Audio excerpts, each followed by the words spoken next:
ಯಾರು ಮೊದಲು ಸಾಯಬೇಕು, ಗಂಡನೋ ಅಥವಾ ಹೆಂಡತಿಯೋ? ನೋಡಿರಿ, ಎಂಥ ಥ್ರಿಲ್ಲಿಂಗ್ ಸಬ್ಜೆಕ್ಟ್.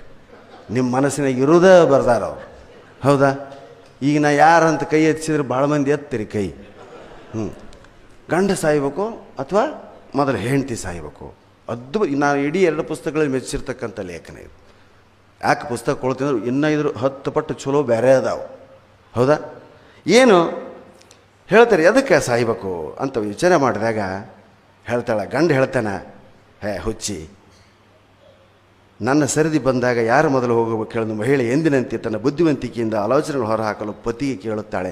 ಪತಿ ಹೇಳ್ತಾನೆ, ಇದು ನಮ್ಮ ಇಲ್ಲಿರೋರ್ದೆಲ್ಲ ಮಾತಿದು, ಹೃದಯಾಂತರದ ಮಾತು. ನಾವು ಹೇಳೋದ, ನಾವು ಮಾಡೋದು ಹಿಂಗೆ. ಪ್ರಪಂಚದಾಗ ಎಷ್ಟು ಜನ ಗಂಡಸರಿದ್ದಾರೋ ಅವರೆಲ್ಲ ಹೇಳೋದು ಇದೆ. ಅವ ಯೋಗ್ಯಿದ್ದ ಅಂದ್ರೆ. ನಮ್ಮ ಸರದಿ ಮೊದಲು ಬಂದರೆ ಯಾರು ಹೋಗಬೇಕು ಹೇಳು ಎಂದು ಮಹಿಳೆ ಎಂದಿನಂತೆ ತನ್ನ ಬುದ್ಧಿವಂತಿಕೆಯಿಂದ ಗಂಡನಿಗೆ ಆಲೋಚನೆ ಹೊರಹಾಕಲು ಹೇಳಿದಳು.